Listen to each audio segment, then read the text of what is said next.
La Clave. Ya estamos en el teléfono con la última entrevistada de este día. Ella es Jimena Fuentes, agente chilena por demanda del río Silala. Así que se acaba una cosa y parte otra. Jimena, ¿cómo estás? Hola, ¿qué tal? Buenos días. Esto es una posta, parece, ¿eh? Sí, parece, ¿ah? ¿Cuándo tienen la Silala tendremos que ganar de nuevo. Bueno, a ver, pero son cosas totalmente distintas, entiendo, ¿no? Son cosas distintas, como ustedes saben, el Silala, el tema es bien científico. La pregunta ¿es el Silala un curso de agua internacional? Es decir, es un río cuyas porciones o partes están ubicados en dos estados, Bolivia y Chile, y por lo tanto, si tiene o no Chile derecho a usarlo como río internacional. Ok, y eso tiene que es Chile el que está demandando, por lo tanto, el peso de la prueba lo tiene Chile. Claro, recordemos cómo se gestó este caso. Este caso se gestó porque Bolivia nos anunció primero que nos iba a demandar. Eso lo hizo en marzo del 2016. Luego señaló que para demandarnos y probar que Chile es un, como ellos dijeron en ese momento, ladrón de agua, se iban a hacer estudios y que eso se iba a demorar 2 años. Y entonces nosotros dijimos, bueno, 2 años de un uso comunicacional, que van a señalar que Chile tiene un uso ilegítimo, tomando en cuenta también el uso comunicacional de la otra demanda, es mucho, y además que no tiene mucho sentido, porque nosotros tenemos todas las pruebas, tenemos todos los estudios ya hechos, que demuestran que este es un río internacional. Entonces, tal vez lo ideal es ir a buscar la certeza jurídica nosotros a la Corte y adelantarnos, y eso es lo que hicimos. Entonces, nosotros tenemos la carga de la prueba de señalar esto es un río internacional. Nosotros vamos a poder descargar esa carga de la prueba porque tenemos todos los informes y muy buenos. Bolivia entonces también va a tener una carga de la prueba, porque Bolivia quiere probar que estas aguas fluyen artificialmente hacia Chile. Entonces, si uno toma el principio carga de la prueba, que es a cada cual le corresponde probar lo que afirma, ellos también tienen una afirmación ahí. Sí. Ahora, Jimena, estamos conversando con Jimena Fuentes, agente para la demanda sobre el río Silala. Jimena, ahora, la palabra artificial que invoca Bolivia implica de que no hay un curso que corre naturalmente por donde está, sino que ha tenido que ser desviado. Y yo me imagino que ese tipo de cosas son objetivamente fáciles de determinar, digamos. Exactamente, por eso el caso es, como les he señalado y hay que enfatizar, es al final un tema científico que la Corte, como todos los tribunales, ¿verdad?, está facultada para evaluar, y por lo tanto aquí lo que se tienen que presentar son los informes de los científicos, los hidrólogos y los geólogos. Y eso es lo que la Corte va a tener que mirar. Entonces no hay mucho lugar, porque yo sé que de repente hay elucubraciones, ¿verdad?, de que la Corte va a ser salomónica aquí, y algo va a determinar a favor de ambas partes, o también he escuchado otros comentarios que señalan que la Corte, como es salomónica en forma global, por así decirlo, ya ganamos en el primer caso de la obligación de negociar, y entonces ahora la Corte va a compensar a Bolivia con el caso Silala. Aparte de que a mí me parecen muy frívolos todos esos comentarios, en verdad los encuentro muy, muy frívolos, pero además de eso no tienen mucho asidero, porque la Corte no puede llegar a decir que el agua del Silala no fluirá a Chile porque va a ser desmentida por la ley de gravedad. Sí, pues, o sea, ese es un punto interesante. Los cursos de las aguas recorren, si es que no están siendo artificialmente desviados, recorren su trayectoria sobre la base de necesariamente bajar nomás. De la pendiente, claro, de la pendiente, no tiene otra alternativa, claro. El agua baja, exactamente. El agua se mueve porque hay diferencias de pendiente en la topografía de un terreno, ¿ya? Y en este caso la pendiente es bastante fuerte, nosotros la hemos calculado en un 4,3% promedio, es muy fuerte, y por eso el agua necesariamente va a llegar a Chile. Y nosotros sí reconocemos, y lo decimos en nuestra demanda, que este es un sistema de aguas superficiales y subterráneas. Bueno, el agua subterránea se mueve de la misma manera que el agua superficial, es decir, se mueve a través de las piedras, eso sí, a través de las rocas, porque es agua subterránea, pero sigue la pendiente también, por eso se mueve. Ok, ahora, en este caso en particular, ¿por qué no nos cuentas un poquitito, Jimena, cuál es el valor del río Silala? ¿Qué produce? ¿Qué significa para ambos países? Bueno, hay otra cosa histórica aquí, y es que Chile es el único estado que ha hecho uso de las aguas del río Silala en su territorio, ¿ya? Esto es otra cosa bien interesante. Chile como estado nunca ha hecho nada en el territorio de Bolivia, ¿ok? Chile usa las aguas y por eso Chile concedió una concesión de aguas en el año 1906, la primera, que se otorga a la empresa del ferrocarril de Antofagasta a Bolivia. En ese momento, la empresa del ferrocarril necesitaba agua para dos propósitos, pero el de Chile le otorga el agua para un propósito, que es surtir de agua potable a la ciudad de Antofagasta. Imagínate tú llevar el agua del Silala junto con otras aguas de otros cursos de agua, se llevaban hasta Antofagasta, que queda a 400 kilómetros de donde está el Silala.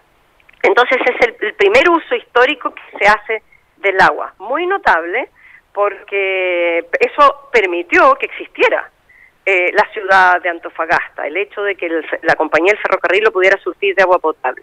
Y también estas aguas se han utilizado en Chile también para dentro de la minería. Así que Chile tiene un uso histórico de más de 100 años de estas aguas. En el lado boliviano, en cambio, no ha habido muchos usos porque no hay localidades que vivan en las cercanías del Silala. Es un lugar muy difícil acceso para Bolivia y por lo tanto no hay usos, ¿verdad?, actualmente en Bolivia. Y en 1908, sí, Bolivia entregó una concesión también a la compañía chilena del ferrocarril de Antofagasta a Bolivia, en territorio boliviano, y ahí le otorgó una concesión que permitió que el ferrocarril también usara estas aguas en las locomotoras, que en esa época eran a vapor, por lo tanto se necesitaban agua. Así que esos han sido los usos, pero ese uso ya de la compañía del ferrocarril Antofagasta Bolivia en Bolivia ya no existe, porque Bolivia lo terminó, esa concesión, terminó la concesión del 1908, la terminó en el año 1997. Oye, Jimena, ¿y qué impide que Bolivia, que tiene el derecho a aguas arriba, o sea, el primero que recibe el agua, no te la cambia, digamos?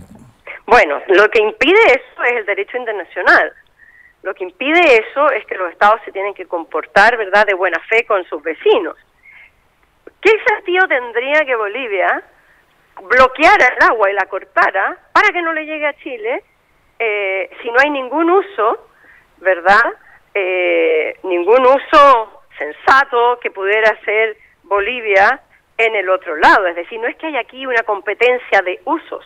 Uno entendería, ¿verdad?, que el estado de aguas arriba tuviera algún tipo de controversia con el de abajo, porque ambos quieren usar el agua y el agua es limitada y los dos tienen posibilidades de ponerla a uso y beneficiarse. Pero en este caso eso no existe, por lo tanto el reclamo de Bolivia es simplemente, es artificial. Le reclamo a Chile porque él usa el agua, pero yo la dejo fluir. No hay un uso que le haga competencia. Ahora, esta es una cosa que estamos nosotros presentando la demanda contra Bolivia. ¿Qué es lo que solicitamos específicamente, o para ponerlo en términos de lo que vimos ayer? ¿Qué es lo que debiera responder la Corte para saber que falló a favor de Chile? Bueno, nosotros solicitamos las siguientes cosas. Primero, que se declare que el curso de agua que se llama Río Silala es un sistema de aguas subterráneas y superficiales que se ubica en el territorio de ambos estados, entonces por lo tanto es un curso de agua internacional. 2, que como es un curso de agua internacional, Chile como país ribereño tiene derecho a usar las aguas del río Silala conforme a la regla del uso razonable y equitativo. 3, que el uso que hace actualmente Chile de las aguas del Silala en su territorio una vez que cruzan es un curso que se adecua perfectamente a la regla del uso razonable y equitativo.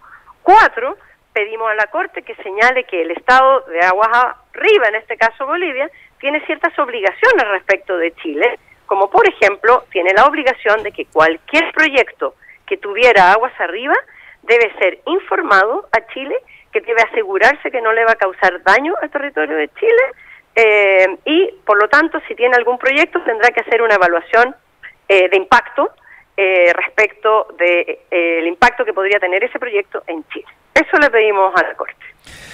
¿Cuándo tienen la primera la primera reunión con justamente los jueces? Bueno, este caso ha ido siguiendo la siguiente etapa. Primero, el tribunal, la Corte Internacional de Justicia, fijó el calendario para la presentación de los primeros escritos, que eran el escrito de demanda nuestro, que es la memoria, y la contestación de Bolivia, su contramemoria. Esos plazos fueron, a nosotros se nos venció el plazo el 3 de julio del 2017, y se vencía el plazo de Bolivia el 3 de julio del 2018. Pero ustedes se acuerdan que Bolivia señaló que necesitaba más plazo y pidió 2 meses más. Entonces la Corte se lo otorgó y ese plazo se venció recién el 3 de septiembre del 2018 y presentó su contramemoria. Pero además, ustedes recordarán que Bolivia, después de que había dicho que no iba a contrademandar, porque siempre estuvo en el aire esto de que Bolivia quería contrademandar, dijo no vamos a contrademandar. Sin embargo, el 3 de septiembre su escrito lleva una contrademanda, en que además el ministro de Justicia y Transparencia de Bolivia, el señor Héctor Arce, señaló a la prensa cuál era el petitorio de esa contrademanda, ¿verdad? Bien, nosotros con esa información, viendo lo que él dijo que era la contrademanda, vemos que no tiene nada nuevo, que es simplemente una reelaboración de la misma contestación que se contiene en la contramemoria. La Corte entonces ahora nos citó una reunión que va a tener lugar el 17 de octubre con el presidente de la Corte. ¿Por qué? Porque esto es un trámite de estilo, es decir, se debe hacer para escuchar a las partes respecto de qué es lo que viene ahora en el procedimiento, cuáles van a ser las nuevas etapas del procedimiento, si va a haber una nueva, como se dice, una segundo round de escritos presentados por las partes. ¿No es un equivalente, Jimena, a, qué sé yo, una suerte de reunión para ver si es que se puede materializar un acuerdo antes de llegar finalmente al resto? No, también se hizo en los otros casos. Sí. En el caso del otro, de la obligación de negociar, también una reunión donde ahí Bolivia dijo, yo necesito tiempo para hacer una réplica, se le otorgó a Chile entonces la posibilidad de una dúplica, es decir, esto es de estilo, ¿ya? Y la Corte no es un amigable componedor, es decir, la Corte no le anda diciendo a las partes, oye, por favor, arreglen esta cosa, no. Ahora, lo que sí existe siempre como derecho de las partes es a conversar fuera del juicio, eventuales soluciones también. Esa era una pregunta que te tenía. ¿Han tenido contacto que no sean directamente diplomáticos, sino que extraoficiales en torno a este tema? No, la verdad es que nosotros estamos tan claros de que esto es un río internacional y de que Bolivia no nos puede impedir que nosotros nos beneficiemos del uso de las aguas del Silala, que no hay mucho que conversar, ¿verdad? Porque ellos querrían que nosotros reconociéramos que hay un desvío y eso no va a ocurrir, ¿ya? Así es que, y otra cosa, Bolivia también ha tenido esta pretensión de una deuda, ¿no? Entonces uno dice, no hay lugar a hablar de ninguna deuda, porque usted entenderá que si el agua fluye en forma natural por la pendiente del terreno y llega a Chile, yo no tengo nada que pagarle al estado de aguas arriba. Entonces no hay muchas posibilidades ahí de nada. Y yo me imagino, Jimena, estamos conversando con Jimena Fuentes, agente chilena en el caso del río Silala. Yo me imagino que en particular en este tipo de discusión o de debate ante la Corte Internacional debe haber una cantidad gigantesca de casos anteriores, digamos, porque los ríos están en todas partes y muchos ríos fluyen a través de distintos países. Exactamente, entonces práctica, y esta regla es una regla de sentido común. La regla de el uso equitativo y razonable básicamente dice ambos estados pueden usar el agua, y la regla lo que hace es que trata de acomodar los usos que todos pueden hacer de los ríos. El caso del río Silala es especial porque yo diría que es uno bien único, en el sentido de que es un caso donde una de las partes, que es Bolivia, rechaza la existencia misma de un río internacional. Entonces ellos quieren decir que el agua no fluiría hacia Chile, que el agua permanecería por algún accidente geográfico, por algún efecto de la naturaleza, que permanecería emposada en Bolivia. Por eso digo, ellos también tienen una carga de la prueba ahí, porque tendrían que demostrar eso, ¿no? Entonces es un caso bien único, bien científico. Lo demás, o sea, una vez que se determine que el río Silala efectivamente es un río internacional, lo demás viene de suyo, es decir, ni siquiera Bolivia va a poder cuestionar que el derecho aplicable es la regla del uso equitativo y razonable. Esto supongo también incurre en costos enormes, supongo, ¿no? Sí, hay un costo, pero bueno, es el costo de, también uno podría decir, tener un Ministerio de Relaciones Exteriores es un costo enorme. Sí. Tener embajadas en todos los países que tenemos es un costo enorme. ¿Ya? Es parte del costo que hay que incurrir por administrar un Estado. Sí, pero llamémoslos costos fijos versus costos variables, porque cuando tú inicias una demanda o te demandan, se crea un variable ahí. Está bien, pero aquí nosotros, de hecho, desde el día que Bolivia cuestionó el carácter de río internacional del Silala, el año 99, desde ese momento, Cancillería, particularmente la Dirección de Frontera y Límites, que me corresponde a mí dirigir, hizo varios estudios, o sea, encargó a geólogos que hicieran estudios. Todo eso tiene un costo que es parte del presupuesto normal de DIFROL. Y en estos momentos nosotros tenemos un presupuesto un poquito adicional, porque hicimos estudios adicionales. Ahora, estudios que son bastante útiles, no solo para el Silala, sino para comprender el comportamiento de los sistemas de agua en el norte, porque todos tienen la misma característica, todos en general son un sistema de agua superficial y agua subterránea, y el agua subterránea es la que menos se conoce, y hay que hacer perforaciones, y las perforaciones son caras, es verdad, pero es lo que todo Estado se debe a sí mismo, conocer sus recursos naturales. Entonces yo siento que el dinero que hemos invertido en Silala es un dinero muy bien invertido, no solo para el caso, sino para conocer mejor el comportamiento de nuestros recursos naturales. Entonces eso me pone muy feliz a mí. Finalmente, Jimena, ¿cuándo más o menos esta cosa se termina viendo en una forma relativamente similar a la que vimos ayer, o sea, se termina zanjando? Es que no sé, todo va a depender ahora de lo que decida la Corte respecto del siguiente cronograma del caso, ¿ya?